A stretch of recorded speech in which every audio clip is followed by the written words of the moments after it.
155th show of Thunderpop. Welcome in to the Thunderpop Dome virtually. Sitting next to me, the one and only Master Jedi from the expanded Star Wars Expanded Universe channel on YouTube. Also reviews board games. The one and only Master Jedi, Matt Wilkins. They're all around me. They love you, Matt. I'm telling you, they do. Your fans adore you, and I do too. And I thank you for coming on so late, the Thunderpop late show tonight. We're gonna talk Cobra Kai season 4. We waited long enough just to give you all a chance to have watched it. If you haven't watched it yet, shame on you.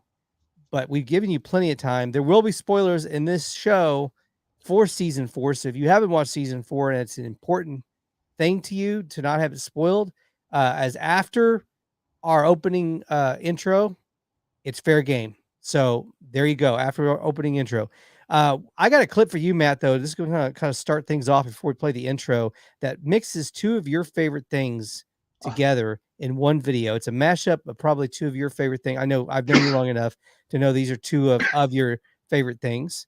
Yeah. Original OG Star Wars. Love it. Original canon Star Wars. And one more thing you'll see right away. I'll play a little bit of this.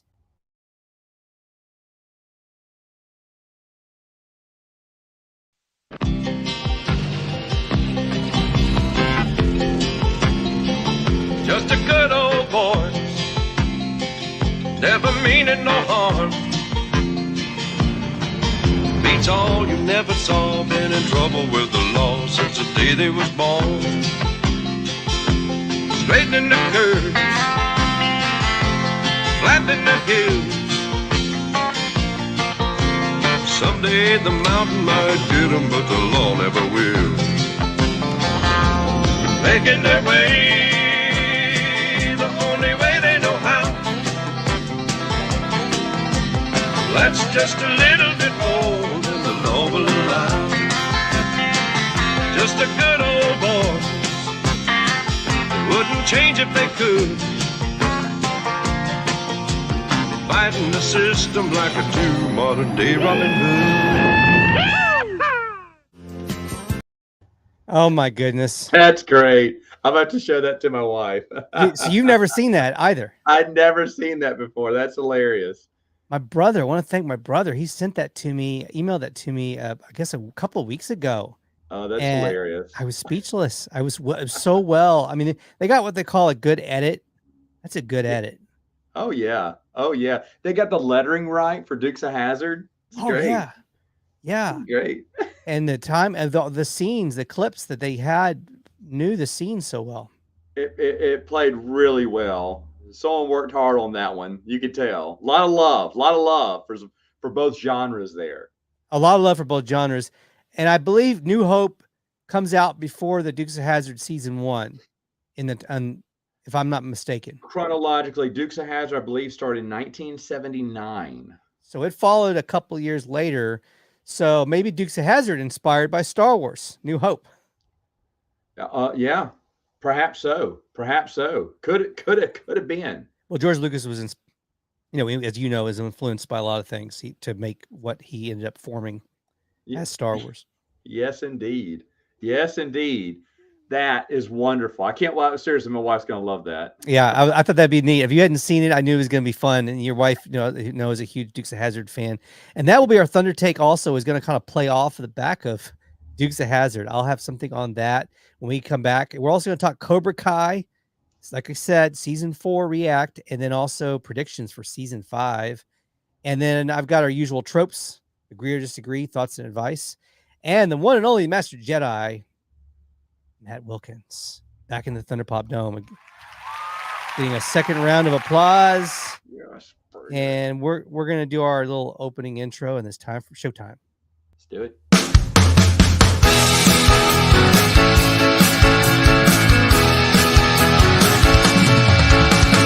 Thunderpop, it's time for Thunderpop.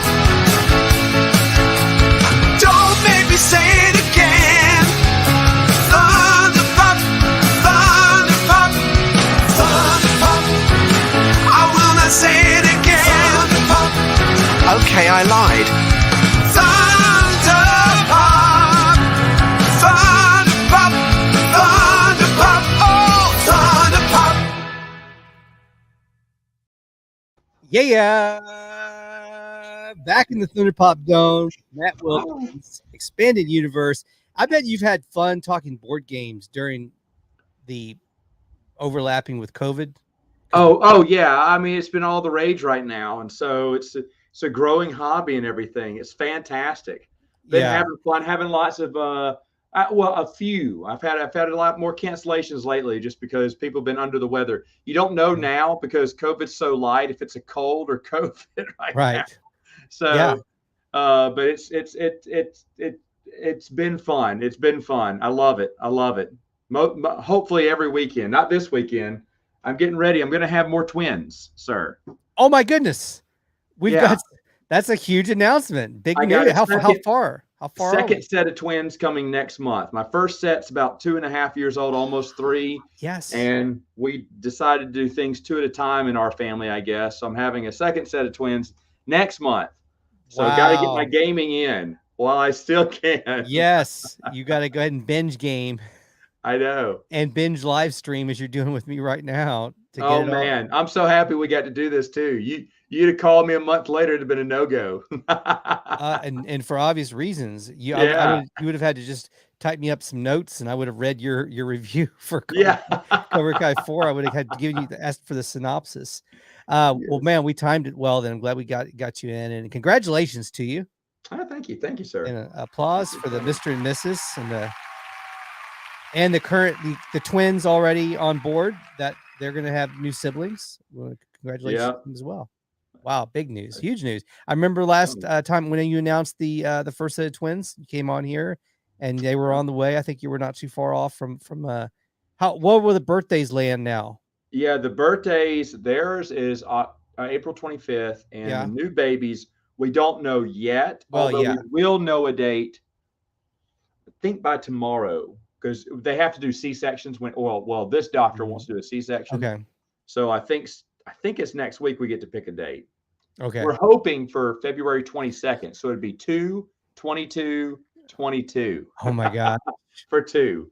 Yeah, that would be cool to have your birthday land on the 22. Yeah, bring on my double mint gum commercial. That's all I want. Oh yeah, you gotta get that double mint gum money coming in. I know. Residuals there. That's why we're doing this. But you and I are the only ones that probably remember that. The double mint, double your pleasure, double your fun, double mint gum. Hey, double mint gum. It always showed twins eating double mint gum. Always. That was among around that time. That was among one of 2 of my favorite commercials. The other one, just because I love the jingle so much, it was so addicting. Was that give me a break, break me off a piece of that Kit Kat bar. Yes. And that was the best jingle. I think that jingle, the company knew what they had, and they kept that jingle going for so long, apparently, with different versions, different mixes of it. It went on for several years. Oh yeah, that was a mainstay for Kit Kat for the long. Still, I mean, I want to say I still hear it every once in a while, but that's just because the song is so familiar, and that means it's a good jingle. I think they did a legacy commercial like within the last 5 years where it was kind of a revive. They brought the song back for just a little bit. Yeah, probably so. Probably that was it. But the thing is, the song is still fresh in my mind. So there's one other song, right? One other song like that was, and it was parodied by Mike Myers in the Austin Powers movies because it was so funny. Was the baby, give me my chilies, baby back ribs. I want my chilies, baby. That was another one that was kind of like just stuck in our heads. Oh, and there's a handful of, there's like 5 maybe really good ones like that. Those are like a couple of them. Well, I can still recall a lot of the McDonald's jingles from back in the day. They've had a few good ones, haven't they? We love to see you smile. Mm-hmm. I'm loving it. Yeah. It's a good time for the great taste of McDonald's. That was probably the best one. Well, yeah, you remember that one too. Yeah, I mean, there's so many jingles they've had. Mm-hmm. It's just food, folks, and fun. Oh yeah, yeah. I mean, it's amazing how many they have that just stick with you over time. Because usually, a company is lucky enough to get one that sticks out. Mm-hmm. but they had several. Yeah, those were some catchy ones. Yeah. It could change because, people don't watch commercials as much as they used to. We're about to talk about a streaming show that's commercial free. It's one of the most popular shows on small screen, and most talked about shows on small screen that people don't even have to access, like watch a commercial to watch it. They just pay a subscription, and there's so many popular shows like that now across cable and across streaming, and also people that just pre-record because they, everybody now, they don't go necessarily to traditional cable anymore. They may go and do, we're about to switch ourselves. We're talking about internet, how we switch to internet. We're going to start doing YouTube TV for our content, our shows, our channels. And you can record 6 DVR cloud storage. So you can record anything you want, hours of favorite shows, and just watch them without fast forward through commercials. So I think the future of commercial jingles could be in trouble. And I think it's going to go all to like TikTok, where people's the catchy tune of the week is going to come from TikTok. Yeah, it's harder and harder to get people's attention. Yeah. So, and advertisers are going to find a way. They're Machiavellian as they can be. Relentless. They're relentless. They're going to find new annoying ways to get to us. You ever see Minority Report with Tom Cruise? Yes, I have. Yeah. The future where they were looking for ways to get ads in front of people. It's like a hologram pops up while you're at a bus stop, or you're on your car, you start your car, and hologram commercials gonna pop up on your radio. I just think about what is it? They Live with Roddy Piper. Yeah. Good one. It's everywhere. They'll find a way to put it in a way. You're on your Apple Watch just trying to check the time, and they're running a commercial on your Apple Watch. But you get a lower cost for your activation of your watch for watching that commercial. Yeah, you get discounts for watching things. There's apps that make you watch commercials, and if you watch enough, they'll give you a $5 Amazon gift card. It's like, I don't know if it's worth my time. It depends. it really depends. But yeah, they're gonna have to come up with new ways, and they're Machiavellian. Okay, another thing that's pretty Machiavellian is content. We played that little clip at the beginning of the show, the Dukes of Hazzard Star Wars mashup. I read an article just a few months back from the one and only John Snyder, who very well may be in 2022 just as well known for his work on Smallville as Clark Kent's dad as he is as, because it depends on the generation. It really depends on the generation. Just like I'm trying to think of another example of someone that crossed over. John Madden, rest in peace. John Madden just passed away. He was known to one generation as being a great football coach, another generation as being a head announcer on television, and then there's another generation that knows him as a video game mogul. Yeah, the name on the video game. So in the case of John Snyder, another person that crosses 2 generations as Dukes of Hazzard and also as the dad on Smallville, I see him now at conventions doing panels. That's not Dukes of Hazzard panels. He's doing the Smallville panels now. He can do Smallville panels now. He's the one that keeps relevant a lot. He's in the of the cast. On Dancing in the Stars a few years back. Did that. He was, he's done some the haves and have-nots. Tyler Perry's have and have-nots. So he keeps in the public eye a lot, and a lot of people know him for different things, and that's really good. That's great. Yeah. I truly believe he's such a good actor. He's going to get more work, and he's probably not done yet. No, probably not, because he's a very young looking 60. I think he's 60 years old. He's a very young 60. Yeah. He's always looked young for his age. When he was 30, he looks like he was 20. So he's always looking for his age. But yeah, he's going to have another, 20, 30 years of doing, 20, 25 doing stuff. He could easily. Yeah. Could easily, very easily keep going. Yeah. Well, especially with his range, what he has. Yeah. He's just a good actor. Yeah. Yeah. He's good range, good looking guy. And he's got good range. Well, he had said that him and his wife, they travel around the country and he's doing conventions, and he sees still kids now with little tiny General Lee cars playing in the dirt with their little General Lee cars. And he said, people asked, where would they get him now? And he said, I think their parents saved him, and they handed him down to their kids when they were old enough. They gave him to their kids, and their kids are playing with him now. Yeah. But what also, indicates to me, and that's timeless, me and my brother played with cars, little match cars. My son now, who's 4 years old, loves to play with cars. Only they're getting more versions of the cars now because there's Transformer cars that do dinosaur trucks, things like that. So he loves his little cars. But I think that people that saved their media have their series that are hard to find on cable. And because of what happened, the controversies with Dukes of Hazzard, which we've talked about before, right, it was pulled off of syndication in a lot of places. So it's not on flipping the channels. You're not going to find it as you used to find it. I think you can get it on Amazon Prime on demand. Like you can rent them on Amazon, but even on Netflix, I don't think they've offered it for quite a while. So if you have the hard disk, that's how you can hand your media, your favorite shows and movies, and guarantee they're not going to get messed with and changed or edited like they did with Splash, where they took out Daryl Hannah's bare butt when it was on Disney Plus, because that was too racy for Disney Plus. I did not even know that. Wow. Yeah. So too racy for Disney Plus. People aren't seeing the media the way it was originally intended to be seen because of these big corporations that have streaming services that are distributing these movies and shows, and they decide that something about it is not good for today's audience, and they change it. So if you want it to be seen the way it was originally seen, you have to keep your hard media. So that's my thunder take to open the show. Is Dukes of Hazzard or whatever it is. If you want it to be seen, and if you don't want to risk putting it all your trust on the shoulders of streaming apps to provide you these shows and movies that you're used to watching. So anyway, that's my thunder take. I mean, I'm sure. What do you? No, I agree with you completely. Because there's some DVDs that will always be streaming stuff. Yeah. And then there's other ones that just don't. And I have a lot of DVDs that I've kept over the years. There's out of my whole collection, maybe a third of them I could get rid of and feel safe that I can always get them streaming.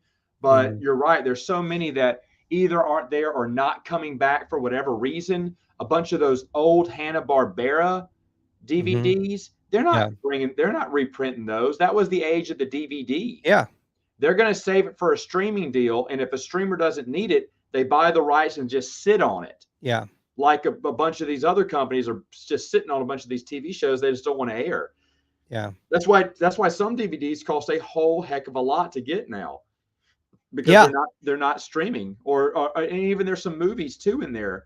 I would say the same for the I still have a record player. The main thing we have on it is Christmas albums, because I don't care what you say, but a Christmas songs on a record player on vinyl is it, man. That is it. That's how you listen to Perry Como and all the classics is on vinyl. And then another thing is they're not reprinting Chipmunks because they're not going to pay for those rights for the songs they covered. Wow. Again. And children's music like that. There's a lot of old children's music that we grew up listening to. They're not going to reprint that stuff out for CDs on streaming. It's not going to come around. Ronald McDonald's Happy McBirthday album that you could get exclusive from McDonald's. I have that. And the old Snoopy and the Red Baron, you can't get that on Amazon Music. No.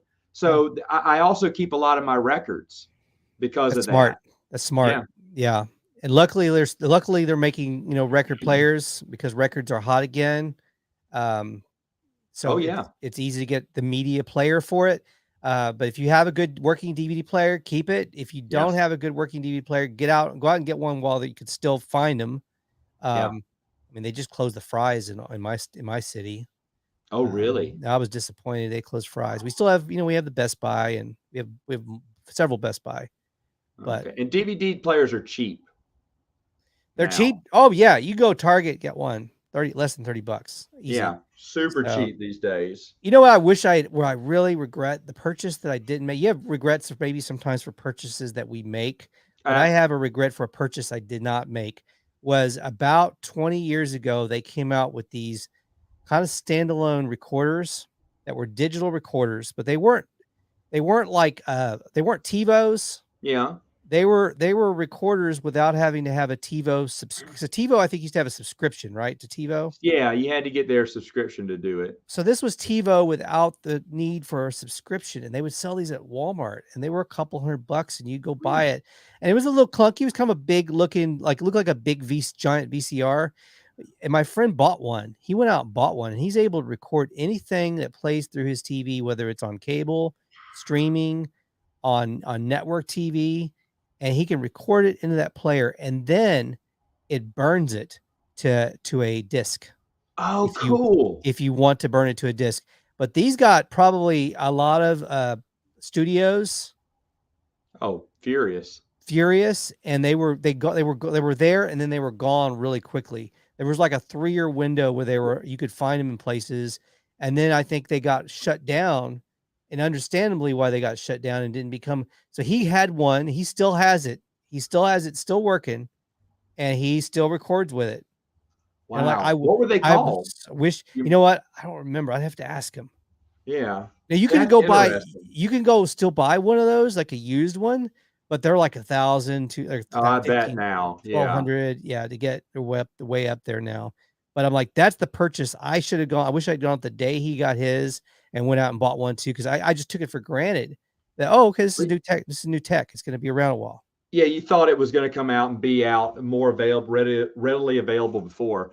Mine was an eBay bid that I passed up years ago. And do you remember the toys Mask? Mobile Armored Strike Command. Yes. Okay. Mask. Yeah. Some guy's dad owned a toy shop, and he found it while cleaning out the store up in the attic, were a box of a complete set of Mask. I mean, all 4 waves and stuff. Yeah. And I was bidding. This is back in the mid 2000s or whatnot. You know, eBay still infancy. And I was bidding. And I finally was winning the bid at $1,000. I was like, why am I paying $1,000 for this? And I lost it someone outbid me the last minute, 1,001 or something. I was like, I didn't want to pay $1,000. And I was thinking, are you serious? You can't get those anymore. And they were in the box. They weren't loose. Oh, man. And that set now is worth $50,000. Oh my gosh. And so that's the one that got away. Not for the price, but just to have them, I would have loved to have had. I played those all the time as kids, and I was thinking $1,000 done all day if I could find that. But you're never going to find that deal again. That was back when no one knew what was worth value on eBay. Right. No. Yeah, and still sometimes we get it wrong and miss out on things that we thought weren't going to be worth anything, but turn out to be worth something, and then things we thought were going to be worth a fortune that turn out to be worth like pennies. Yeah, where's your Beanie Babies, folks? Yeah. Oh, my wife has a box of those in the garage. We have a ton of those. I have some now because they're worth nothing, and I can get them for super cheap. I used to sell them back in the day. Yeah. And we sell them for bags of money, and now they're worth nothing. I'm just going to start handing them out to the kids in the neighborhood. I'm going to go out and take a box and put them out in the front yard and just put free on them. They're not worth anything. Please take these. Yeah. But I would pick one up for, $5 or under. We picked some up. And so I have a few boxes of just the bears, because I remember the bears always sold the best. And so I have a few, and I used to bring them out and put them on my shelves, and I haven't done that in a while. But when we moved, I found them all again. I was like, I should. Back before I was collecting board games, I just was a joke. I'd collect $1 beanbag of a thing that I used to sell for $20 a pop. We did have a comment come in just a bit ago from Facebook user, said my best friend's name was Kai, as like Cobra Kai. Introduced me to Eastman and Laird's Teenage Mutant Ninja Turtles 1973-2011. Wow. So wow. Yeah, I just recently read that original series or started the first 6-10 issues of it, 12 issues of it. It's good. The artwork's really good on it. Yeah, that's great. So here we are with Cobra Kai 4, season 4. We get Cobra Kai 4, comes out over December. Oh, by the way, something big that was announced that I found out just after we watched the show a week later. is that Cobra Kai 5 is already in the can. Yeah, it's already filmed. They've already finished it. And is it the last season? So no, it's been confirmed that because the creators of this this fine show have now said that they're already starting to work on planning season 6. So we know for sure there's going to be a 6th season, and there have been a lot of questions about that lately. Well, I'll have to talk to you about that and see your Yeah, that puts a lot of things in perspective now. So there we see a little shot from this season, and this is from a convention. This is actually a couple of Cobra Kai alumni. We're going to talk about that too. Last time we saw John Kreese in this season, he wasn't too happy. He leaves with this facial expression aimed towards his, well, I guess you could say now his former friend, Terry Silver, in the big setup. First of all, I want to get your overall thoughts on season 4, and then we can hit some of these little things that are kind of key. Oh yeah, there's so much to talk about here. Season 4 is good. Okay, first off, Terry Silver, great. The actor, I don't think he's been doing anything recently. I mean, not TV wise or movie wise. He's been on stage, I think, doing some writing and stuff. He's been in the background, but hasn't been in the forefront in front of a camera. And he still has it. I don't know if you saw Chucky, the TV series. I've not seen it. I know about it though. Yeah. Okay. It's how to do Cobra Kai wrong. Oh my gosh. Chucky is they bring back a lot of the original actors. They're trying to tie in the movies together and put it together. And it's obviously they saw Cobra Kai and went, we can do this with Chucky. Yeah. But they did it terribly. You don't care about any of the characters. And sadly, they brought back the kid from the first 3 movies. Yeah. Which sounds like a great idea. He's terrible in front of the camera. I mean, it's almost like he's reading the cue cards. It's pretty bad. Now, I can't fault him because when you walk away from it and you haven't done it in a while, you're going to lose some of that. But Silver didn't lose it. He still got it. He's got a great look. Yeah. There's one of my favorite. If I can, are we doing an overview or can I talk about scenes with Silver now? Oh yeah, whatever you want to hit that jumped out at you. Highlights. He has long hair, right? It's down to here. Yeah. And my wife kept looking at him and was like, "Are you sure that's the same actor?" I said, "Yes, it is the same actor. It is. Come on." And I said, "It's funny because it doesn't look like him. He's got a different look." Yeah. But the moment he looks in the mirror and puts his hair back and ties it and looks up, suddenly he goes from being a solemn, kind of beaten down man to I'm back in the game. Yeah. And that's a great scene because he looks up and he sees his new self. And my wife went, there he is. Like, then she goes, okay, now it looks like him. It was almost like that Hook episode, that movie Hook, where the little boy does this to Robin Williams and goes, there you are, Peter. Trying to find Silver in there. Silver's story arc is the best part of the entire season by far. By far. Most entertaining, wasn't it? The most entertaining. It was entertaining, and in a way, it did save season 4 for me. Yeah. There was a weak spot. I applaud them trying to bring Daniel LaRusso's son into the storyline. Right. But I cared nothing about that arc. Yeah. I know what they were doing. They were trying to switch it up, that he was now acting like Johnny as the bully. And I get it, but it really fell flat for me. And where that was just really bad, on the flip side of that, Silver's performance is so strong that end when he's getting drunk and then he's beating up Stingray, you're like, what is going on? What is this? Is dumb. I was getting discouraged. I was getting kind of irritated. Because I was like, I don't know what's he doing. This doesn't seem good. And then you gotta wait. You gotta wait for the end. Because then everything comes into play. And then suddenly all the pieces lock together and you realize, and there's so much here. Not just his betrayal, but that he says, I know your weakness. It's Johnny Lawrence.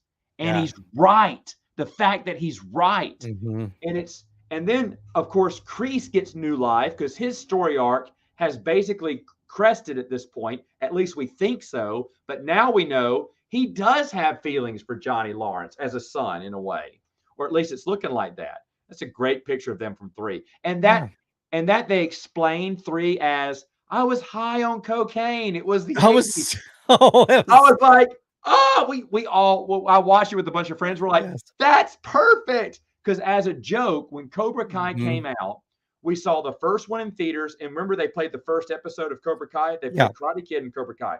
Yeah. Well, when we went, I said the next night, I said, hey guys, you got to come up, because my buddy says, I remember 2 being really good. I said, well, yeah, it's good. Let's watch 2. And watch 2. And I said, hey guys, tomorrow night you got to come and watch 3. And I was joking, but I wanted them to watch 3 and look at how terrible a movie it was. And we laughed. And I said, it won't be meant, but it got mentioned in season 1. We're like, look at that. Well, now it's an integral part of the series. And that they explained what was going on. That's just wonderful to me. It's wonderful. To me, Karate Kid 3 is Rocky 5. And that initially it was like a huge drop off, but then it was a movie that got better over time. Yep. Aged better, because I like both of those movies better now, than especially Karate Kid 3 than I did when I first saw it. Oh, you see Karate Kid 3 through new eyes now. Yeah. Because of that. You see it through new eyes. And it was that whole story arc with Silver, and how they got the flashbacks with Silver and Kreese. Those actors, they look like younger versions. Great casting. And then remember that scene with young Johnny in it? Yeah. Okay. That has to be the actor's kid. I cannot believe they got someone who looks, I mean, honestly, you look at that kid, because we went back and we went back and said, wait a minute. I said, look at his face. I went, he looks just like a young Johnny Lawrence. Right. Like in 10 more years, he's starring in Karate Kid again. I mean, and I said, I bet anything I never checked that, but it's got to be his son. It could be entirely possible. If it's the most brilliant casting in the world. Whoever did the casting for the younger versions, hit a home run. Kudos to that casting director. Well, it was confirmed that this actress that played the relatives of the Russos, is actually Ralph Macchio's real life daughter. Yeah, and she came in and played that role, and was a funny scene. She's there acting as a kind of a wannabe counselor. She's going to school for counseling, I think, but then she decides to try to be a counselor on the spot. And it was pretty funny. It was a pretty funny scene. I think she did a great job. It is. And Ralph Macchio had a fun time doing that scene with his daughter. And that his daughter had fun being a part of a show that has really dominated her father's life, defined his life. Yeah. I mean, besides that, the closest thing would be in Ralph Macchio's tenure would probably be My Cousin Vinny. Yeah. A lot of people love him from My Cousin Vinny. Yeah, absolutely. He's obviously the Karate Kid first and foremost. And the thing is, he was in an ensemble cast of, was it Red Dawn? I can't recall. Was Red Dawn? With the Outsiders? It was the Outsiders. It was the Outsiders, probably. Yeah. You're right. But Tom Cruise that's also. An ensemble cast. It's hard to, separate yourself from the pack there. But it was full of Brat Packers, that movie. Oh yeah. It was big. But he was so that his daughter gets to enjoy some of that. That's fun. They brought his mom back for a little bit of a scene, which is fun.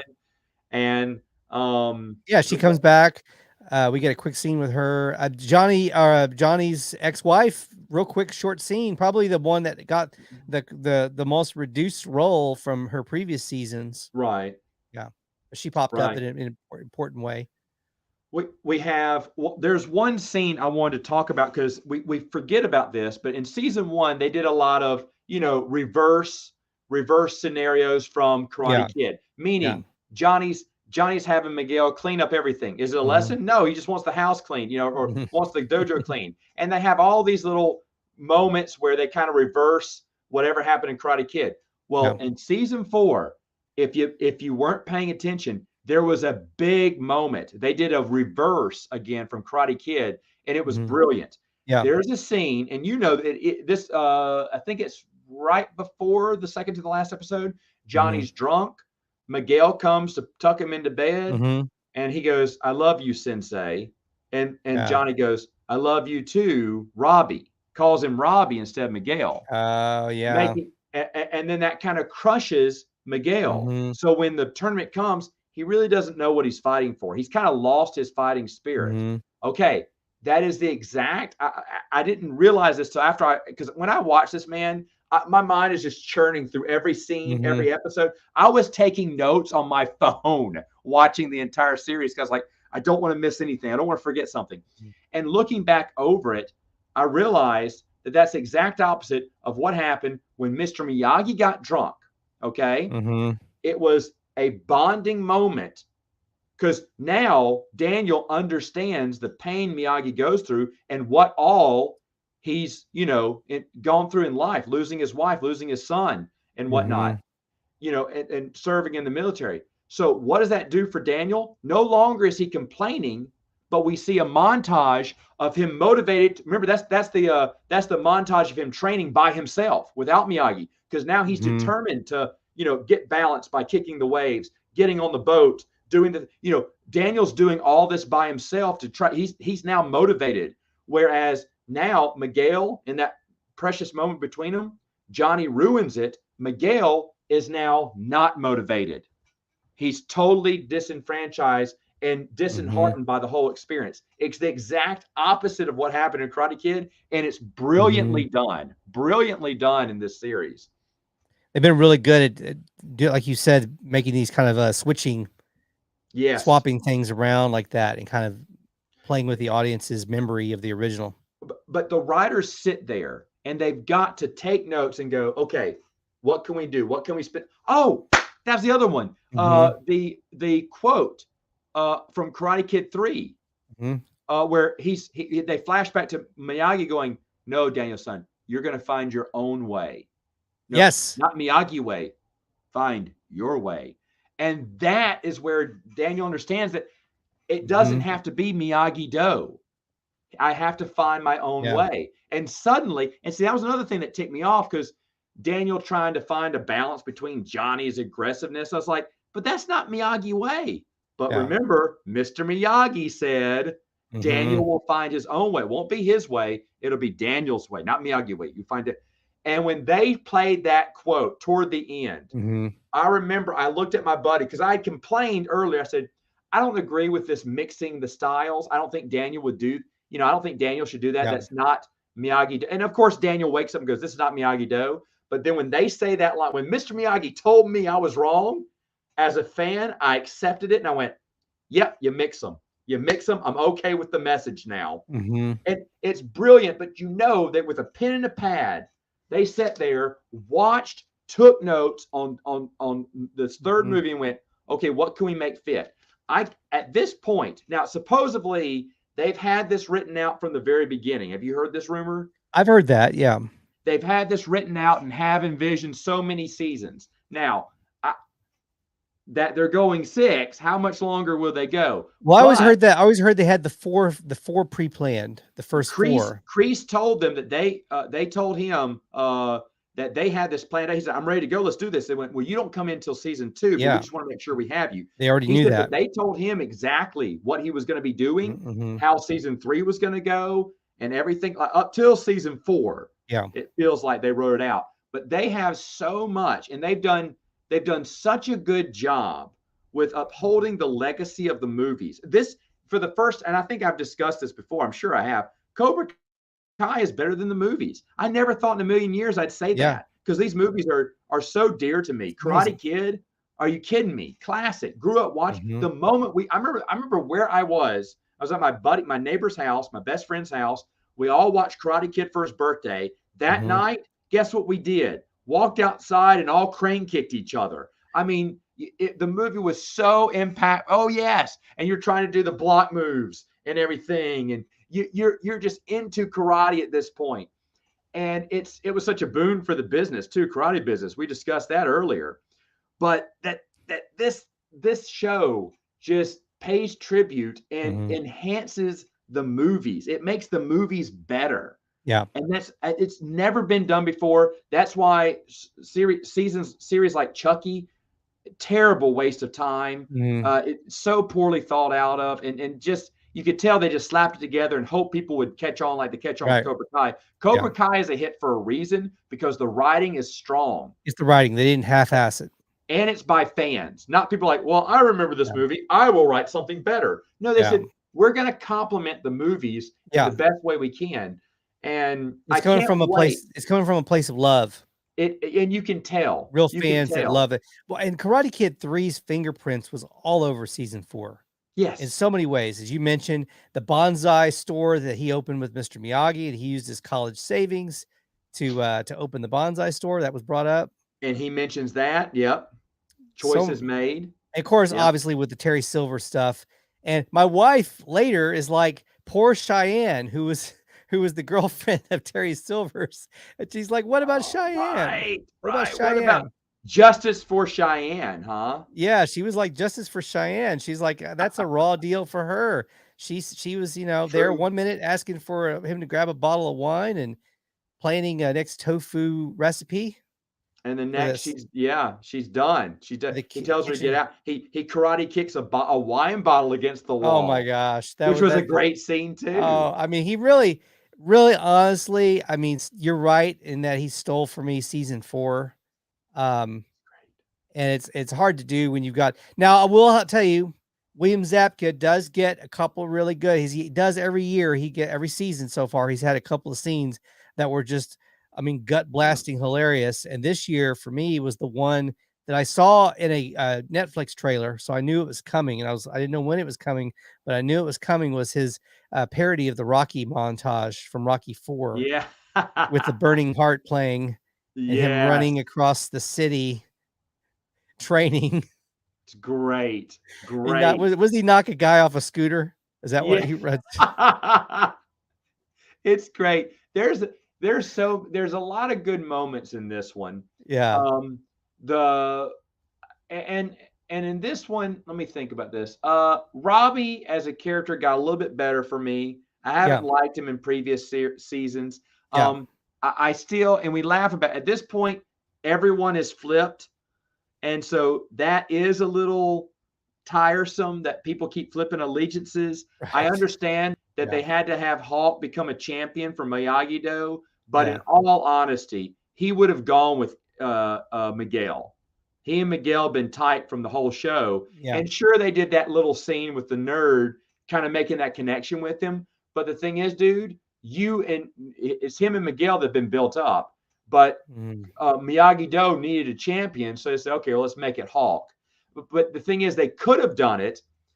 But if Daniel would have shown a little bit more patience and understanding toward Hulk than Johnny did, but they didn't even bother to build that. So there was it felt like a few plot lines got lost in the mix. Plus, I'm not a fan of Carrie Underwood coming on. Yeah, you didn't like the Carrie Underwood part. I like the song. I like the song being in it. She was a big fan, and she covered the song. Yeah. But I was like, and I know, how do you say no to Carrie Underwood if she wants to come on? You know who else is a big fan of the series? Oh, well, I know one is Andrew Garfield. Yes, and you know what? Spider-Man. Put Andrew Garfield in Cobra Kai. I'd love it. I'd love it. I know he probably would do it. Oh, he would do it in a heartbeat. And I love Andrew Garfield. My favorite Spider-Man. Okay. Well, and did you see No Way Home? I did, and I loved it. He was great in it. Isn't that great? That movie, real quick, Spider-Man No Way Home is going to challenge every Marvel movie from here on out. Yeah. The MCU is in trouble because no one does. It wasn't just a cameo and a crossover, but it was something that was written for every single fan. Yeah. If you're a Tobey Maguire fan, that's your movie. If you're an Andrew Garfield fan, that was your movie. Everyone, it didn't feel like they were just there to say, hey, cameo, funny jokes, done. They each had a storyline that made it fit. They all shared a story. Yeah. MCU has never shown us this before. Never. And to be honest, Sony has a big winner. And for the first time ever, Sony is king, in my opinion. and the MCU is struggling. Well, you know what? That movie set the bar so high, and they had already had a did. pretty high bar with, I thought, Yes. Infinity War. Yes. And I like Infinity War better than Endgame, even though Endgame is the second half of that movie, basically. But I think that they've set the bar now so high. How do the movies that are upcoming? And that's why I told people, I made a video about how I thought DC might have the year this year that they've been trying to have that may actually edge out Marvel for 2022, because DC has a lot of stuff on the table that's pretty interesting. And with the Flash movie, and that's going to bring back Michael Keaton as Batman. They got The Rock, it's going to do a Black Adam movie. They've got the Batman with Matt Reeves and Robert Pattinson. Right. So, I mean, it's a pretty, and that's just the scratch. And then Marvel, meanwhile, has a lot of hurdles because they have to figure out how to do a Black Panther sequel without the original star who passed away. Rest in peace, Chadwick Boseman.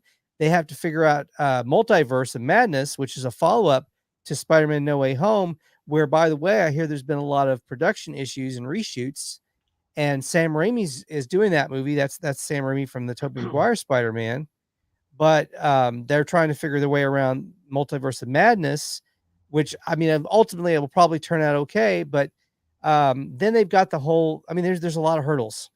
Yeah, they've got some issues here where DC is, I would say the Flash movie is in trouble because now if Michael Keaton's role doesn't feel like a Batman 1989 movie, it's just a cameo like we've seen in every other movie. I'm telling you, No Way Home raised the bar for bringing back older players, putting cameos in there, because they made those cameos mean something and put them in for a reason. And I'll watch The Flash, obviously, but the thing is, though, if I was watching No Way Home and I was in charge of the Flash movie, I go, we need to do some reshoots. That's exactly what I'm thinking. Is like if the only advantage they have is that they're coming out next, like afterwards, so they know what they're going up against. They better come out swinging, because if their movie's subpar, Marvel beat them to the punch again on this. Well, I have a question for you coming up on that, because it's an agree or disagree about that specific thing about the Flash movie. Sure. So it'll be, you hit upon something that really knocks it out of the park for me. I mean, as entertained as I was season 5, I was still very entertained with the season 4. Yes. It totally has me hyped for more. So I'm totally in for season 5. Yeah. The nitpick I had, though, was I do think there was a little bit too much fit into this. They tried to fit into this. And you had mentioned, and you hit on one of them was with Daniel's son, bringing him in and giving him a bigger part. And it did make sense. But why do we have to put that? Does that have to be crammed in now? There's a lot of things crammed in, and they're trying to give everybody in this cast, these very talented actors, young actors, something to do. Because I'm sure they want to make everyone happy and make them feel like they're getting some work, getting a chance to do something. Hawk became a very popular character, a breakout star over the last few years, with a lot of fans online. I know I read a lot of things about Hawk that people really liked his character. So they're trying to give that actor and that character a lot of stuff to do. They're trying to give, Danielson, the actress that plays Danielson's wife. Yeah, she's very funny, very entertaining. They're trying to give her some stuff to do. Then you've got the original players like Martin Cove, and there's more of them now because now you add Terry Silver, and you still have Danielson, and you still have. So there's just so many things they're trying to fit in, and it was a little bit, just a little bit full, maybe just a little bit too full. Yeah, when you're trying to juggle so many characters, it's hard to give everyone the limelight. But the thing is, his whole story plot line, zero interest the whole time. And a better one, and I really thought this is what they were going to do with it, and I'm kind of shocked, maybe because too many fans suggested it is why they veered away. But his son, if you look at the last 2 seasons, has been largely ignored in the storyline. Oh yeah, well, especially in fact, 2 seasons. Johnny makes a joke that he doesn't recognize Daniel Russo's son, right? In season 4, because they haven't seen him forever. So I was hoping it would be while he and Sam are focusing on getting Miyagi-Do to win at the tournament and everything's on the line, he is getting ignored. He doesn't know how to fight. He thinks he does, but he didn't take the karate lessons his dad gave his older sister. Yeah. So he gets beat up a lot maybe at school. Mm-hmm. And it's Martin Cove who befriends him and tells him, let this be our little secret. and trains him to be Cobra Kai. And so when the tournament arrives, his son shows up and reveals that he's with Cobra Kai now. Wow. As defiance against his father, who never thought he was good enough. Like maybe his dad So tried to teach him. So that would have been the angle. If you were going to do anything with his son, would have done that in a heartbeat, that Martin Kove is teaching him, but then he realizes, no, I can't be Cobra Kai. I can't go against dad. So then without telling his dad what he did, he tries to go to Daniel LaRusso, his dad, to teach him, hey, teach me some karate. But either his dad doesn't have time or says, look, just keep working on this. I got to go help your sister. We got to win this. He's like, okay, my dad doesn't care. So Cobra Kai cares. Or maybe he tries to teach him a breathing exercise, but the breathing exercise does nothing against the bully. And Martin Kove's punch, strike works. And so then he goes to Cobra Kai, starts training in secret because he doesn't want his dad to know. But when the tournament comes, he reveals himself to the world. And Daniel's got to deal with this after the tournament. Daniel's got to deal with this estranged son problem, which I think would be brilliant. It'd be a brilliant storyline. And it could still happen. It could still happen at this point, but I mean, it seems like his dad's going to train him. He's going to go up against the kid from Cobra Kai. I don't know. I don't know. But like I said, that one was just a little too much. But like I said, Silver was excellent. The whole storyline with them was good, and it had to be. If you drop the ball on that, then people start talking about, oh, Cobra Kai losing its thunder. Not as popular as it used to be. Remember when it was good? Yeah. I've been saying for over a year that the Cobra Kai would have to win this season. If they were going to have a fifth season, they were going to have to lose. They were going to have to win. The bad guys were going to have to. The bad guys were going to have to win for them to be able to stretch it to a season 5, because that gave something to cliffhanger into a season 5. And like you said, it makes the Cobra Kai still kind of the dominant force that makes them formidable. So I will say this, though. I will say one other nitpick. That you see Chosen at the end. Yeah, the big that's cliffhanger. Nice, but we've already seen him. We already know he's around. So not a big surprise. Glad he's there. Not a big surprise. But instead of Chosen, I think maybe they should just left it with the Silver betrayal scene. You think that was too much? Yeah, it was like there was already enough. You had already gotten a huge cliffhanger with John Kreese being set up and framed it's for an perfect. attempted and yelling at murder. Kreese. I mean, as Silver just sitting there with his wine, toasting him and drinking because he's won. That's got enough of a shock value that he's just framed. We just found out he framed his one-time best friend. And the whole twist where then it does that. You remember it does the flashback with Stingray. He goes, if you want to be in Cobra Kai, here's who you tell them did this to you. And then he says, it was Kreese, John Kreese. And as Kreese is getting hauled away. Now that's the way to end it. That's how they should have ended, with him reigning supreme over Cobra Kai. Just as John Kreese screwed Johnny out of Cobra Kai, now John Kreese has been screwed out of it by Terry Silver. And it's even better. That's the perfect way to end it, where they ended it with, now my buddy loves Karate Kid too. So seeing Chosen again was great. And that's fun, but you need to reverse those scenes, because that is not the big, I see. Then Silver and Kreese. That was a bigger aha moment for me. I got out of my chair at that moment. And that's the one you want to end on. That you want to end on the biggest. I would have reversed those scenes, because Chosen is, even though that's nice to know he and Daniel are going to team up, it's not the bigger one as that other scene they had before. The only reason why I could see to do it, and I see your point, and it does make some sense, is if you wanted to leave some element of who's going to show up for Danielson. Could it be Terry Silver all of a sudden shows up and starts messing with him? True, but I'd love to see someone who we haven't seen yet. I'd have loved to seen Silver bring in Mike Barnes. As another twist at the end. Yeah. And that was probably my biggest surprise of season 4, was that we didn't get Mike Barnes at the end in some kind of cliffhanger, but they did reference what sounds like could be bad boy Mike Barnes coming back, because Terry Silver says, I have another person. Yeah, I have another person. So you would think that very good chance that could be Mike Barnes. We'll see. Who did you think was about to show up though when Danielson was at Miyagi's tombstone at the well, I didn't know. I didn't cemetery. know anyone was going to show up. Yeah. To be honest, I didn't sense anyone showing up there. Yeah. Him just talking to Miyagi. Yeah, I didn't know where they were going with it. Yeah. But you know, Did you see Chosen coming back? No, I didn't. Yeah. I mean, it's fun, but again, we've seen that Chosen episode in season 3, which was great. It was great. Yeah. It was a great episode. He was very good in that. Between the really two of them. And so they've had their moment that they're bringing him back. That's fine. That's fine. I know the actor said he'd love to come back and do more with Cobra Kai. He was very happy with that episode he did. I read an article on Screen Rant, which really got me excited for Chosen because it really justified and set up why it's such a good setup for next season, because Terry Silver is a different type of arch nemesis to take on than your past arch nemesis. Even compared to Kreese, he's a different level of arch nemesis, and it's going to be more formidable in terms of an opponent to try to take on. This is not that silly, fun rivalry between him and Johnny. This is a lot different. This is a lot more intense.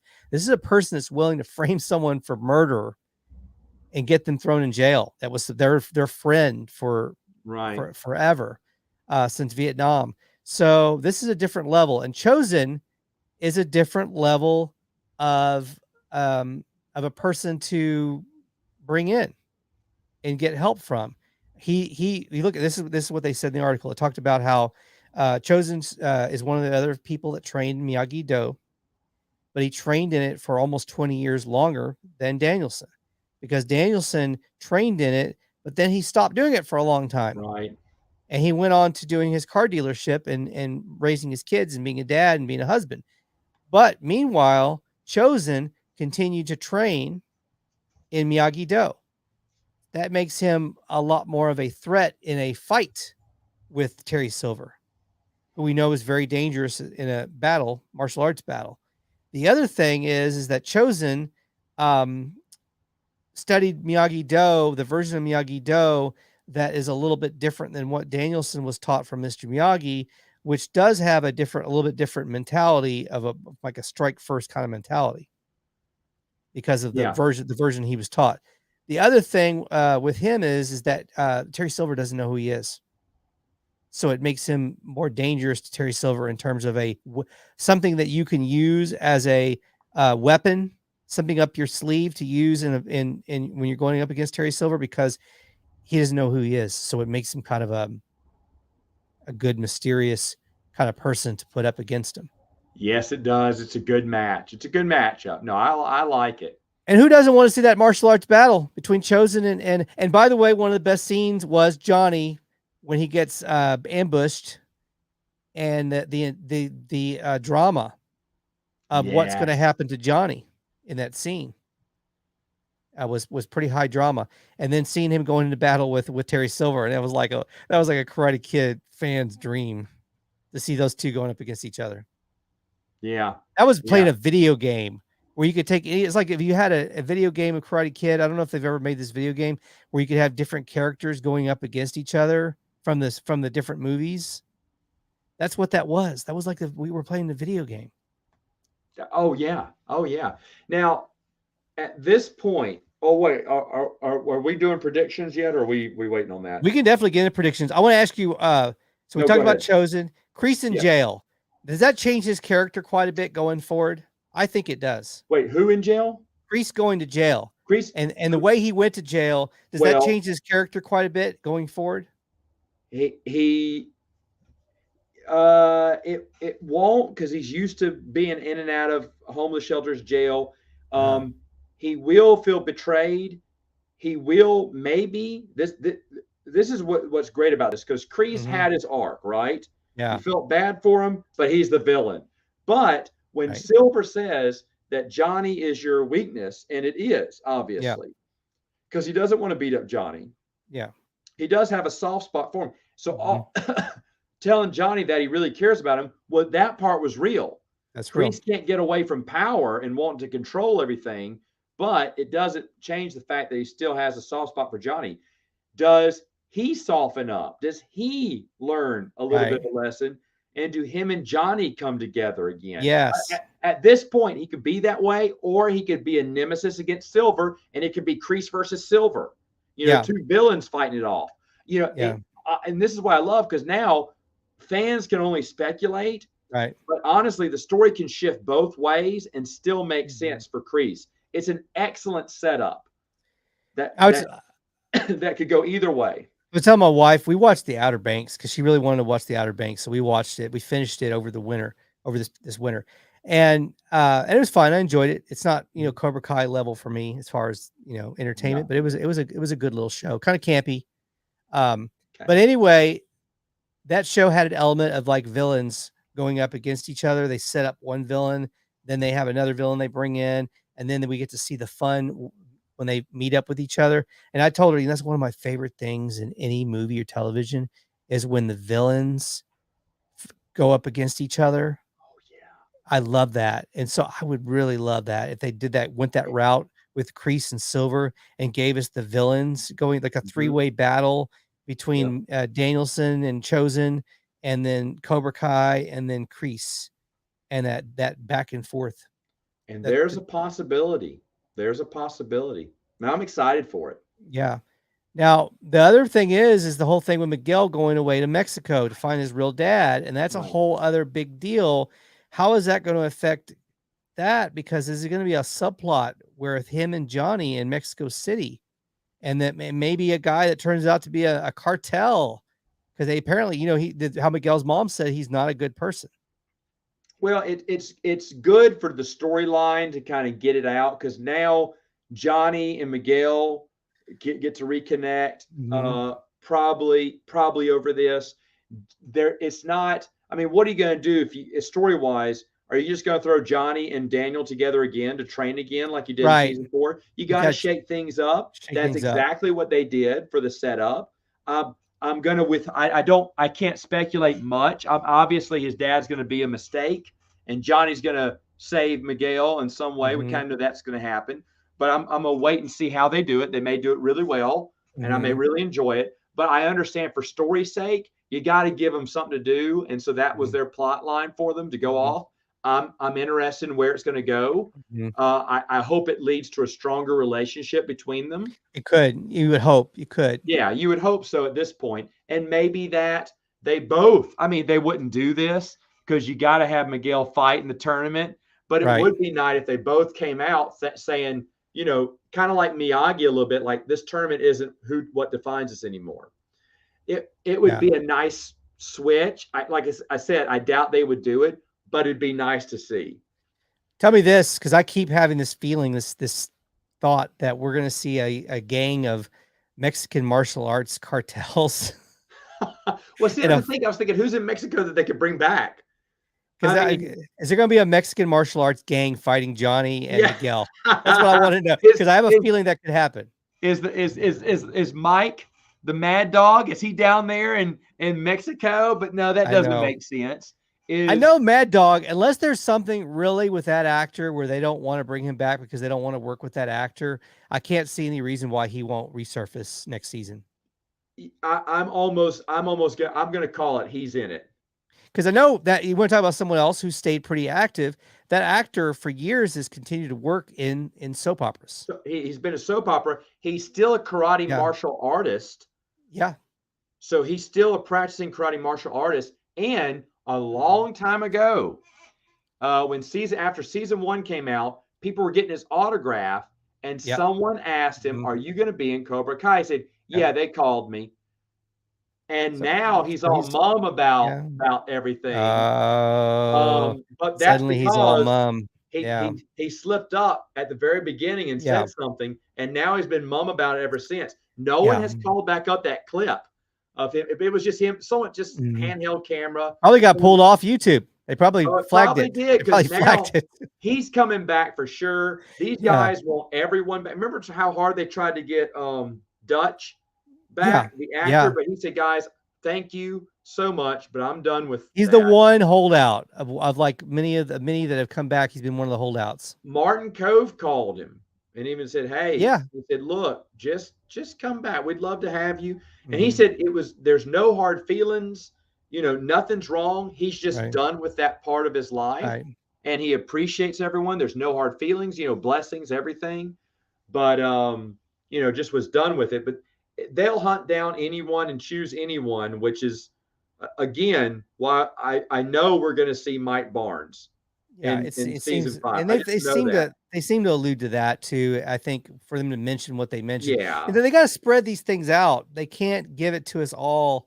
If they're wanting this to be spread out to at least 6 seasons, they've got to stretch some things out, including like a Mike Barnes being held to season 5. That's one of the things that they kind of have to kind of trickle and hold out. Now, we were talking about how they crowded so many things in, and one of the nitpicks I had was that there was a lot going on here with them bringing in Danielson's son, having his own storyline and all this stuff. I do have a kind of a suspicion though that they may be doing that because when they moved to Netflix, it became even bigger hit.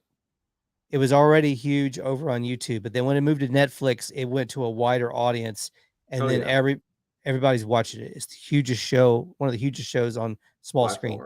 So it goes to another level. Netflix needing to keep up with the Joneses that are the Disney Pluses and the HBO Maxes of the world that have these huge IPs like DC, Marvel, Star Wars, and they're competing with that. And then you can even go to Paramount, who has Star Trek, some pretty big IPs. So they're competing with that.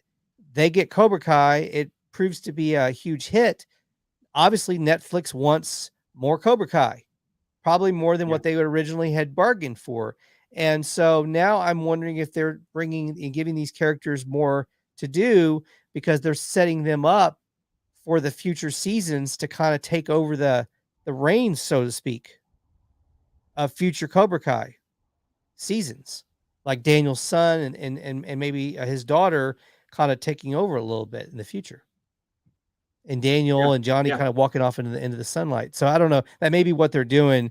Do you worry about them going too long though and jumping the shark? That's what I am worried about that. Like you said, a season 6, and I was like, oh, so season 5's at the end. Here's the thing: you got Mike Barnes in your cadre of people you can bring back. You little dirty tease. I saw the thumbnail you did for this. Yes, you know what I put up as a thumbnail. And I'm going to retract something I said previously on this podcast here, but I did. Yeah. Was her name Julie? Yes. Okay. Are they bringing Julie back? I'm going to say yes. Hilary Swank at this point has to come back, probably one episode, and it's going to be this is how they're going to bring back Daniel, give him some encouragement when he's down again, because this time she is going to show her letters that Mr. Miyagi wrote to her about Daniel. And those words are going to inspire Daniel for whatever he needs. Of course. So Julie, you bring her in. I don't think do you think Hilary Swank stays for a season?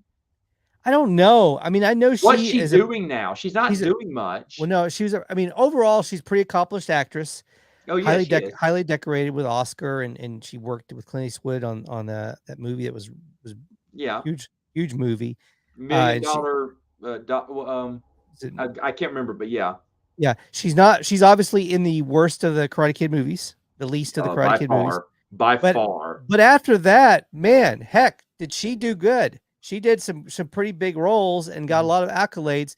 Now, she most recently, from what I'm aware, did a series on Netflix, was an astronaut series that my wife watched that I didn't actually watch. And I think I didn't watch that either.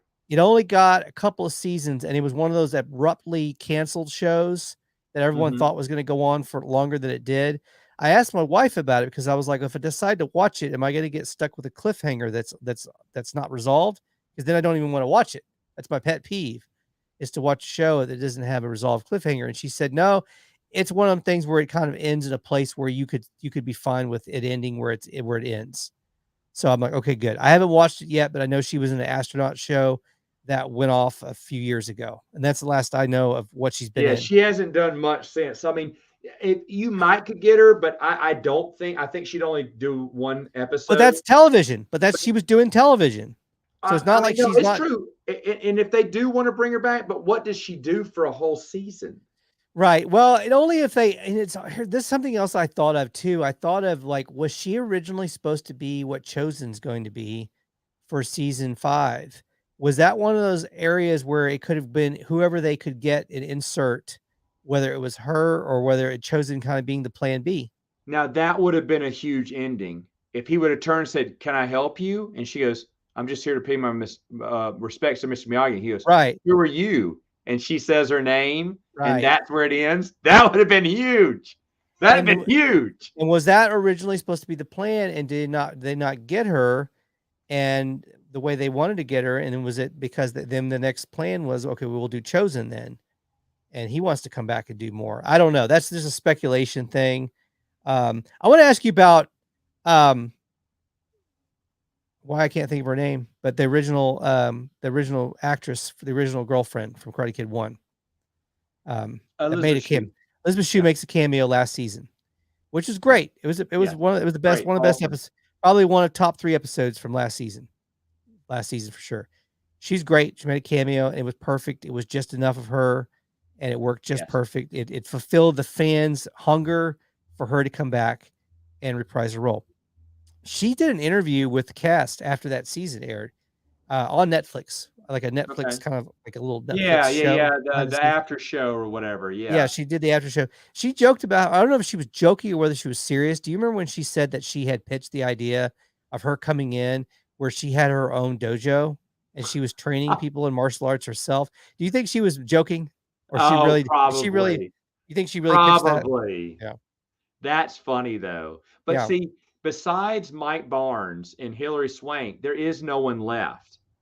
Now, if they want to make, I doubt they would do this. It would be funny if they made a one-off joke about the time he and Mr. Miyagi went around the world to find a family shrine. I'm talking about the Karate Kid cartoon series. Yes. Would they dare? If they want to do a throwaway wink at the camera joke on that, I'm all for it. But where else do they go? Well, and within this show, it would either be a handoff to the younger generation to do something with just the younger kids going forward, like after season 6. That would be, but would the audience care as much about those characters carrying the series without Johnny and Daniel being? Season 6 is now the young kids. Season 7. No, I'm talking about if they do a 7 and 8 and 9. They got to pull the plug eventually. All good things must come to an end. They've got some strong writing. I think they again. I love season 4. That's official. But of all the seasons, this is the one I saw floundering in a few spots. It's worth watching, but it was the one that floundered a little bit. Yeah, and there's a lot of lost direction. But it sets up some real exciting stuff though for season 5. Absolutely. So I'm just hoping that they, the ship's not sinking, but I do hope that they push through the troubled waters of season 4 and come out strong in season 5, which I think they will be. And I know they've already got this one in the can. Does that mean it could come out? I speculated as early as September. And let me ask you this, with Netflix's, let's say, less than pleasing quarterly results, do they bring this thing out early to keep the traction going? Yeah. Because they've got their last earnings report did not look pretty. What was how many billions did they lose in the stock market? Yeah. Well, they're taking a hit. They're taking a hit because of there's competition now. Yeah, they're getting eaten on both sides. HBO Max is loaded. Apple TV has original Tom Hanks movies. It does, but thankfully Apple TV is so short-sighted when it comes to grabbing a decent idea. There's nothing on Apple TV that makes me want to go to Apple TV. Right. I mean, there's some things I'd watch if I could get, but there's nothing that says I got to go. Where Netflix right now, Stranger Things, which has been on so long a hiatus, people don't care anymore. Cobra Kai, only because the pandemic got delayed. Yeah. But besides that, they had Squid Games, right? In September.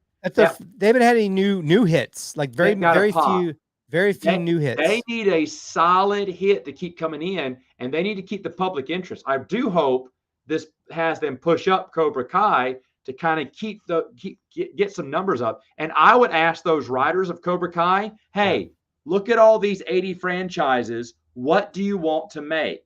Remember, I told you, I think it was on this one. I talked about, no, I didn't. Maybe it was Last Starfighter. Last Starfighter. Yeah. Last Starfighter. I would also, if it totally wasn't rejuvenate that series. There's a ton of things they could rejuvenate. I would make Young Guns. I call it Old Guns, and I would have the original actors, and now it's Old Guns. Yeah, you could do that. I mean, you could have Bon Jovi come back and redo the song, but he'd be like, "Oh Old Guns." Yeah. Oh man. Old Guns. That's funny. You could do that. You could do Who is that? I'm a Tremors fan. I never want Tremors to die. I'd love to see a continuation on a TV show or something. But there's a lot of, and this is what you need to do. This is like, as Spider-Man No Way Home broke the mold, this is exactly what Cobra Kai has done with TV shows on revivals. Yeah. As it comes to revivals, if you want to revive a franchise, hire these people. But you gotta do something that they love. What other? That would be my number one question I'd ask them. Besides Karate Kid, what other classic movies did you love? Because they have ideas for whatever movie they mention, and I would be interested in hearing what they were about. I mean, I just would. I think it'd be great. What about Fright Night? Now the kid's old enough to be the master, and he's teaching some new kids. That'd be good. I know both Buck Rogers and Flash Gordon are both getting revitalizations. But I'd not necessarily at Netflix. They may be at other places. But they're Flash Gordon, you said? Flash Gordon and Buck Rogers are both getting revitalizations. So, but I don't know where they're going to be. Beyond everyone's time. Yeah. I hope that catches on, but Flash Gordon, I mean, that was our parents who watched it. And then Buck Rogers, I remember it. You remember it. TV show, it's for people about 10 years older than us. It's an old IP. And it's an old IP. Not to say it's impossible. Right.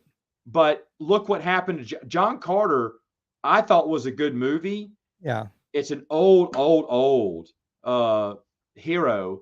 And I just don't think he didn't have any name power. Now, of course, John Carter is lower than Flash Gordon is. A few more people still know what he is.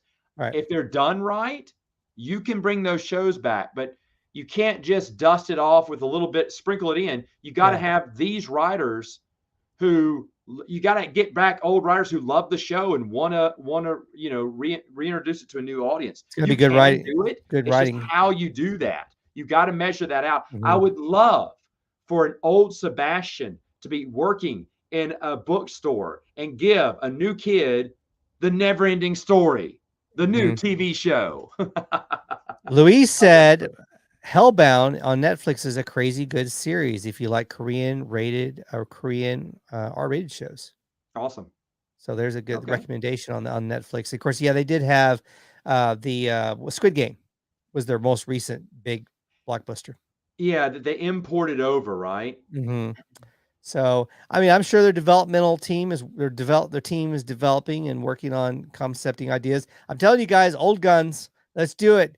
Call them back. Call the young guns back, and we'll do Old Guns. It's you got your show there, whether you do a movie or a series. I mean, Westerns are back.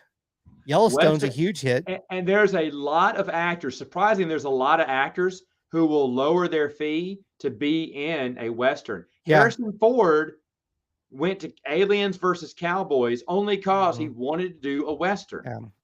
You will get certain actors, older actors who don't want to do much, but when they hear Western, because they grew up loving Westerns, Westerns aren't popular anymore.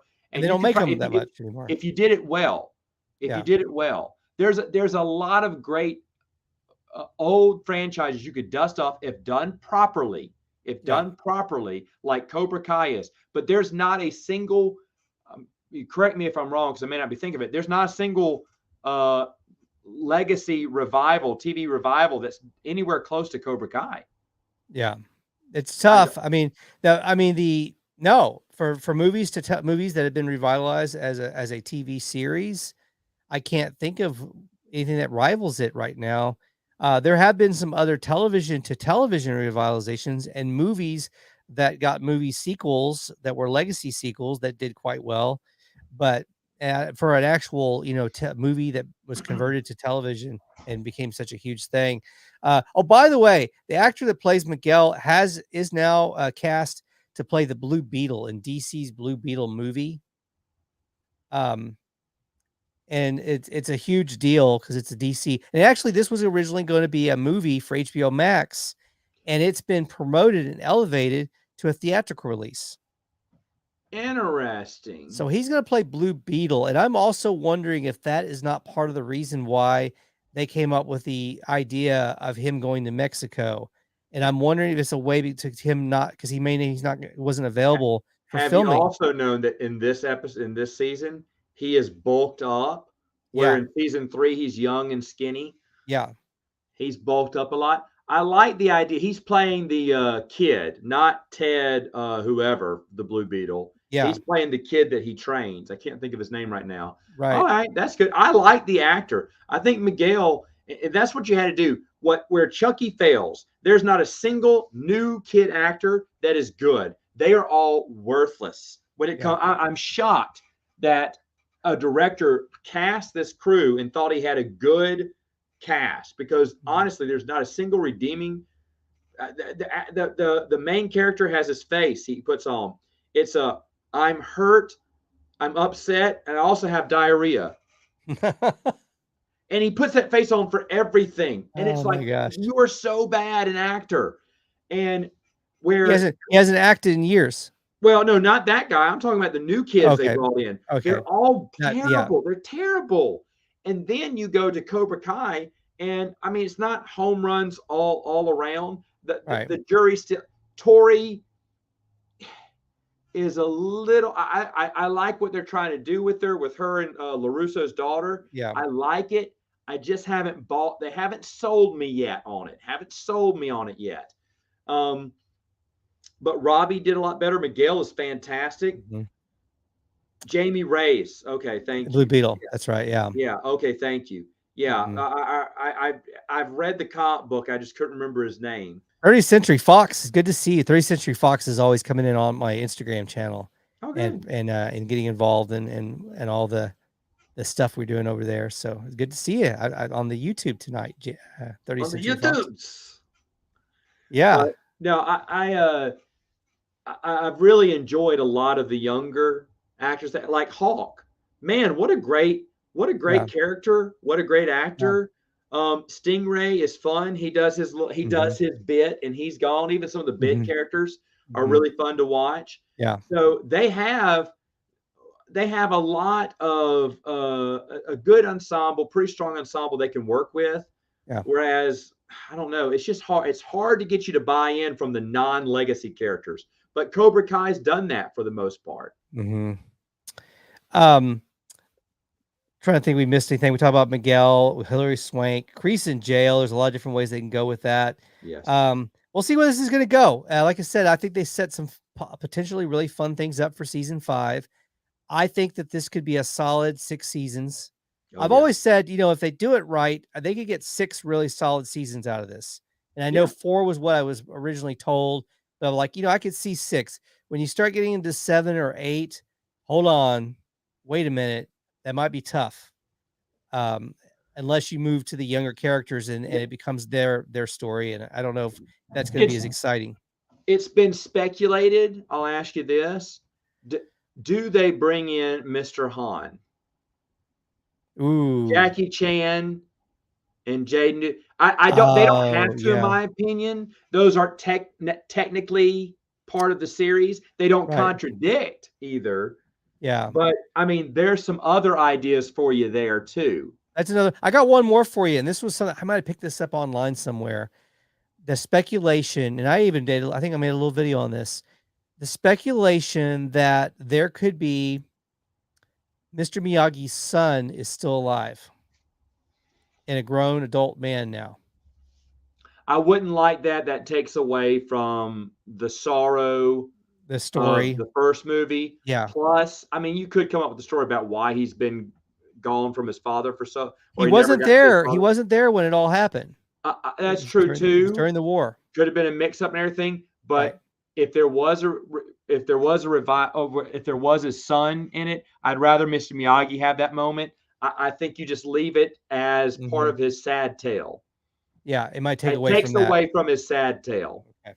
Yeah, I was curious what you would say with that if they would go there. I would not be. I'd not be a fan of that. Now, the creators of this show have talked about how they see this as being a Cobra Kai verse where there could be a potential spinoffs and offshoots. Sure. Now, that might be better, actually. If you ended this show at season 6 and then decided to take a character from the show and do a spinoff of that character, whether it's with, whoever that might be, whether it's with the Danielson's kids, his daughter, Miguel, whoever that could be, maybe a character that hasn't even been introduced yet. Maybe they do a backdoor pilot within the show to set up the other series that would be the spinoff. Also, you mentioned the animated series. I've always thought I would love to see them do another season of that. Why couldn't that be one of the offshoots, is to finally give us another season of the animated series? They're doing it with 90s X-Men. The 1990s X-Men are going to get another season on Disney Plus, and they're doing it with the same aesthetic of the original 90s X-Men series. It's becoming more and more of a thing now. They just had the Masters of the Universe series on Netflix. Right. That was all done in the same similar aesthetic, but they just they upped it a little bit, made it a little better, more colorful, better writing, better storytelling, a lot more grown up, but with the same aesthetic. So maybe they could do a Karate Kid animated series. I don't know. What do you think? All right. So they could, and that'd be fine. That's a fine idea. It'd be a prequel. It'd be a prequel. But you got me thinking about something. Karate Kid is owned by Columbia Pictures, the movie film studio.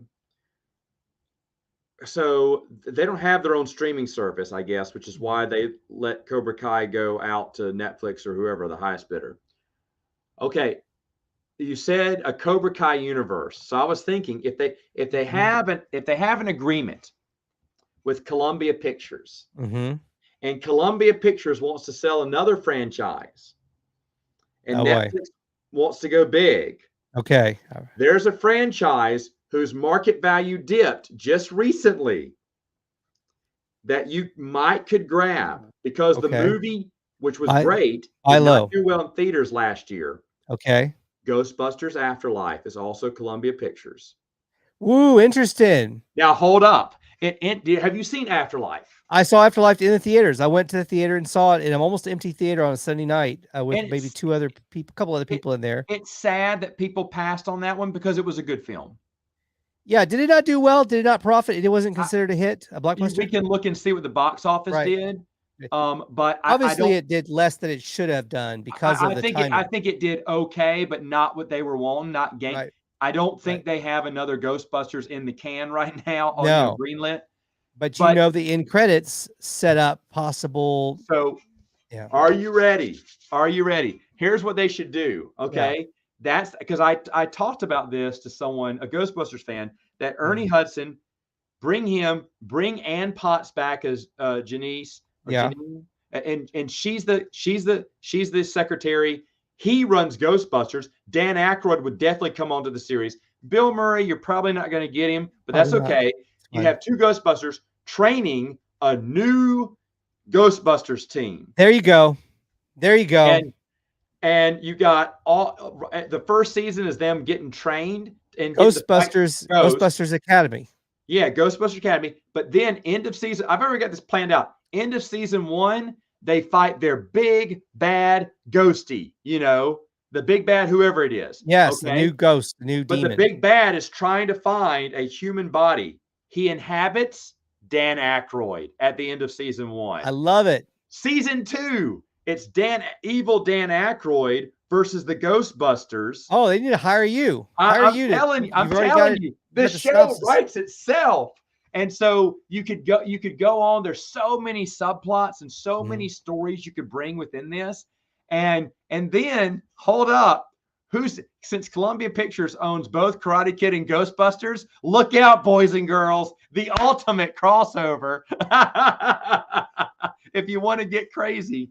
But I like getting crazy. They want that Cobra Kai universe. You got to bring some Ghostbusters. Now, I don't know if you should cross the streams of those two genres, but I would love for Ghostbusters to have its own TV show too. I don't know if those guys would be interested in that, but for spinning it off for like Eagle Fang, Miyagi-Do, that's fine. But you really need to have.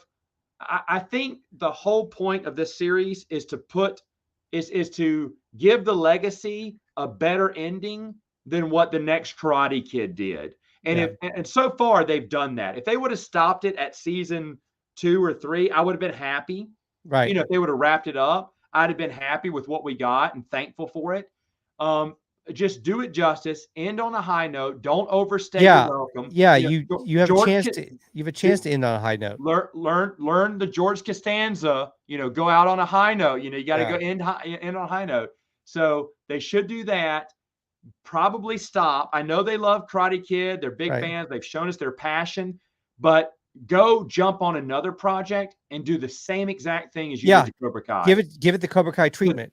Because there's other genres out there. There's other older movies, other old, they've kind of been done and no one knows what to do with them. You guys know what to do with a franchise, with a worn out or little known. I mean, Karate Kid was a movie we all knew. Would anyone call it a franchise? Not anymore.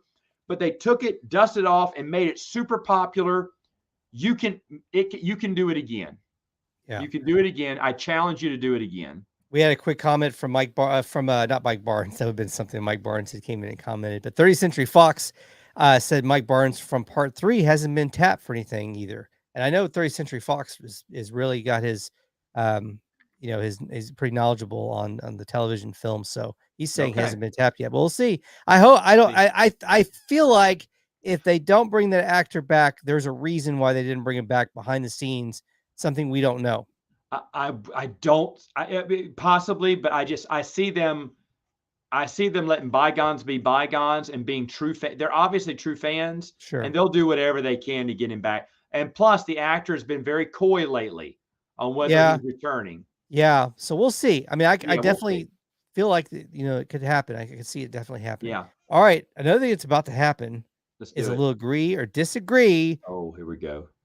From Master Jedi Matt Wilkins on this 155th episode. All right. Thunder Pop 155. The Rock, who just starred in a movie on Netflix. Speaking of Netflix, The Rock did a movie with Gal Gadot and Ryan Reynolds. Deadpool. Yes. Did you watch that movie? Yes, I did. We watched it too. I liked it. I thought it was enjoyable. It was enjoyable. Yeah. They used all three of their talents in the best way they possibly. They used their strengths, and they made a movie. They used their strengths. Really, it's going to get a second and third. Now that one's called the Red. Was it Red something? It's Red. Red Notice. Red Notice. Was it Red Notice? Yeah. Red Notice. So it's going to get a second and third movie. In fact, they're going to film 2 and 3 back to back. Okay. Yeah. So saves money. Do it. Yeah. Everybody's already there. Might as well get it done. So now The Rock has announced he's working on also an Amazon Prime movie that's for the holidays, and it's going to be a holiday action movie, as it's being described, with Captain America, Chris Evans. Okay. Are going to be a team up between the two of them, and it's called. Get ready for this. It's called The Red One. And the whole thing, there's a publicity photo that has The Rock in a Santa costume. And that's, I guess, where the name The Red One comes from, because of the Santa wearing red. Do you think that is a little bit too similar and that can confuse audiences? And should they change the title immediately? Agree or disagree? Yeah, probably change it. Red letter, Red One, too close together. Should have thought of that. Especially if Rock's in control of that movie, he should change it. Rock loves to do things, though, that are kind of redundant, because there's all these memes, and I love The Rock. I mean, The Rock's a great entertainer and across from wrestling to most exciting man in sports entertainment. Most exciting man in sports entertainment. He's got fossils of dinosaurs in his house. Have you seen his video on YouTube? No, he's got a whole like great. dinosaur replica fossil thing in the background. That's like great. Huge deal. Anyway, he Red One's a little too similar for me. I think I agree with you. They need to change the title. It's a pretty similar, but he gets memed all the time because he makes all these jungle movies. Because he's like 3 different jungle movies. And that's what 30th Century Fox was just as was I was about to say it. He said Rock loves the jungle movies. I think he wants a Predator movie. That would be cool. Him in a Predator movie. But yeah, he does 30th Century. I don't have time to see him bleed. Yes. Oh my goodness. But yeah, The Rock loves jungle movies, and apparently he also loves movies with the title Red in the title. Now he's gonna have a second movie. I think they should change it. Why not call it the bearded one or the frosty one, something else? Yeah. Something different. Too much red is complicated. It'd be confusing to audiences, I think. Okay, I said earlier I was asking a question about Michael Keaton, the number 2 question, and agree or disagree. Michael Keaton is confirmed he's going to be in the Flash movie. They're doing the multiverse, so we're going to get at least 2 Batman, because also Ben Affleck's Batman is confirmed. By the way, who's your favorite Batman of all time? Who's your go-to? I mean, Keaton. It's got to be Keaton, but Val Kilmer did a great job. Val Kilmer, yeah, really good too. Underrated. He's very underrated. Very underrated. If it wasn't for Michael Keaton, he could have held the cowl forever, and it'd been great. Yeah, he had the unfortunate following right after Michael Keaton. Yeah. So that was and then he made The Saint. Remember The Saint? Saint's so good. It's great. I was so disappointed. Tombstone is probably his best performance, but Val Kilmer's great all around. I seriously, what was it? Felon was a direct-to-video one that was just great. I've watched all his films. Yeah, and he's just a brilliant actor. Oh, he was. I mean, he had that stretch in the '90s, like you said, around the time of Tombstone. Oh yeah, he was on fire. He was on fire in about the early to mid '90s. Heat, the movie. Heat. Oh gosh, yes. Oh yeah, tremendous. Yeah, tremendous. By the way, he's hilarious in the MacGruber movie as the villain. No, if you know what, I don't think I've seen MacGruber. That's one I haven't seen with him. I need to watch that then. It's completely just raunchy, ridiculous comedy. That gotta watch it. It's Val Kilmer. Yeah, it's hilarious. Okay, so Michael Keaton confirmed it for the Flash. Do you think that, agree or disagree, that Michael Keaton deciding to do it, that he read the script, thought it was worthy enough to come back and do another Batman after he wouldn't do Batman? Do you think that confirms that story and that movie is pretty promising? That the fact that we were able to get Michael Keaton to do it? Agree or disagree? Oh, I stopped hoping on DC movies a long time ago. I hope it's good, but right now I'm going to expect I'm going to set the DC, to their own volition, has set the bar so extremely low now. Right. I'll still watch things, but like I really love the Riddler. He's my favorite villain, Batman villain. So I really hope the Batman does him justice. But there's always, I can't get my hopes up too high for any DC movie anymore. Because there's good DC and there's bad DC. There's mainly bad DC now. I thought the last Suicide Squad was brilliant. I love that. I thought the Suicide Squad was really good. Yeah. And I was really shocked. I did not want to see that. I was made to sit down and watch it, and I pouted, and I was wrong. It was a really good film. It was fun. It was a fun watch. That's my favorite DC movie right now. It was a fun That's watch. not saying much, sadly. Right. Aquaman would be okay, and then maybe the first Wonder Woman after that, and then First nothing. Wonder Woman. The second one was a huge disappointment for me. Oh my gosh, that movie was just vomit on the screen. I agree with Shazam was a fun one. I like. Here's the reason Shazam fell short. Every funny scene was put in the trailer, except for one, and I hate when they do that. Yeah. And if I didn't watch the trailer, I would have loved that movie.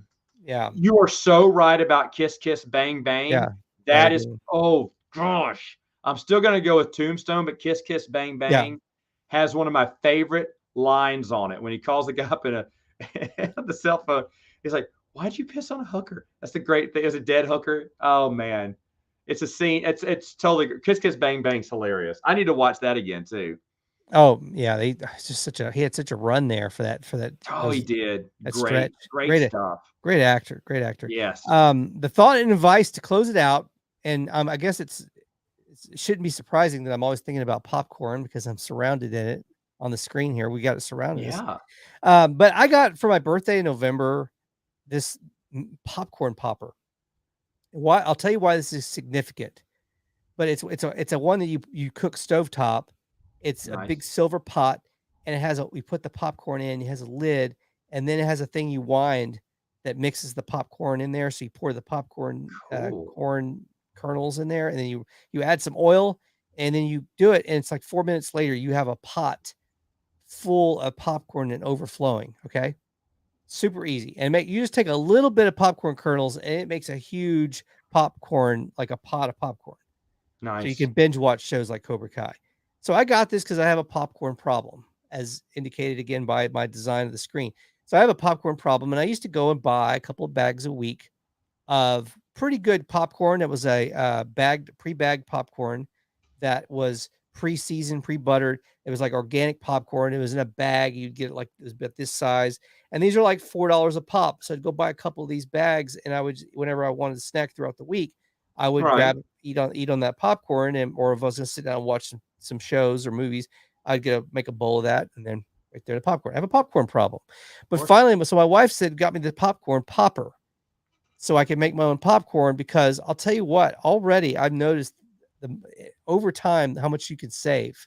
So my thought and advice is, if you have a popcorn problem like me, then I do have a cure for that. Well, I don't have a cure for it, but what I do have is a solution it's more economical, is go out and get one of these wind up.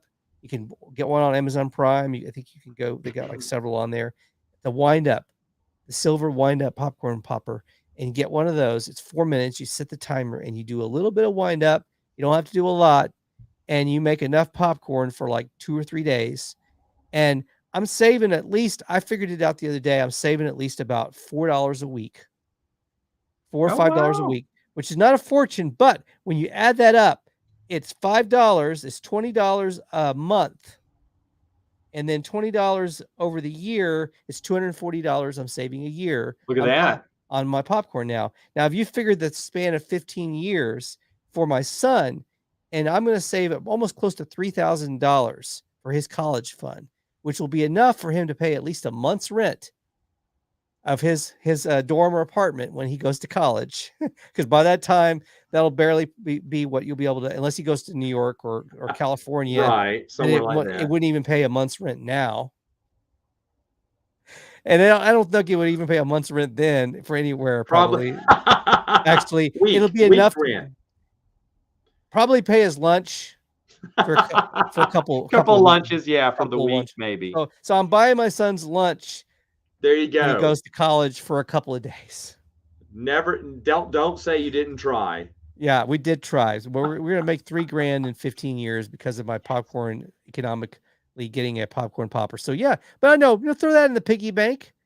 Yeah. Take a vacation. Take that 3,000 and have some life experiences. Go out and do something. So there you go. If you got a popcorn issue like me, got to get a popcorn. But my wife loves popcorn, so that's I'm gonna look into that. Wind it up and then stuff your mouth.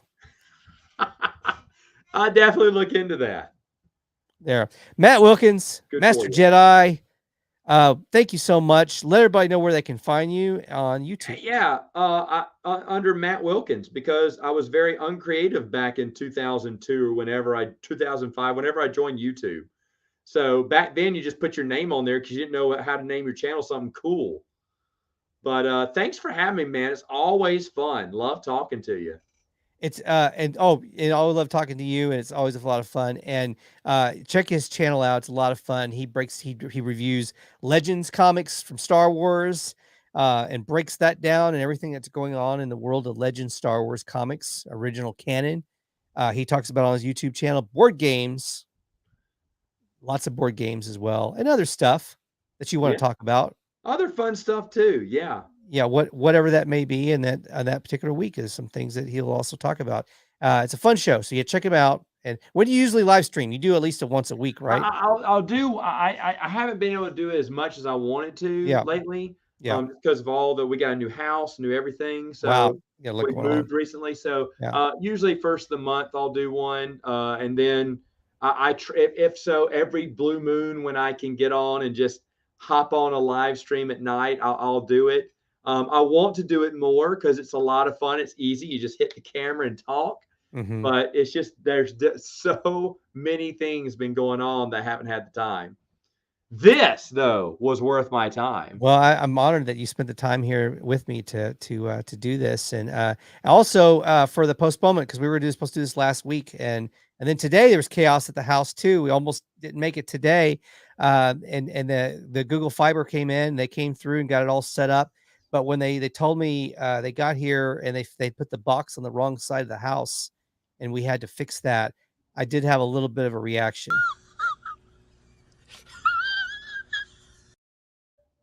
Yeah. Anyway. Okay. On that note, everybody out there have a great hour, day, second, millisecond, and good night. Outro time.